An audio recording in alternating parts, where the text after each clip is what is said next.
আসসালামু আলাইকুম গাইজ, এই যে দেখেন ল্যাবেড হসপিটালের সামনে ফায়ার সার্ভিসের ট্রেনিং দেওয়া হচ্ছে।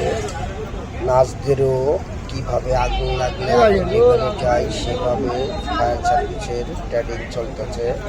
এক একজন করে আগুন ধরায় দিতেছে, আরেকজন করে আগুন ফায়ার সার্ভিসের আপনারা সবাই দেখেন কীভাবে ফায়ার সার্ভিস হয় আর কীভাবে আগুন ধরে, কীভাবে ফায়ার সার্ভিস দিয়ে আগুন নেভানো হয়।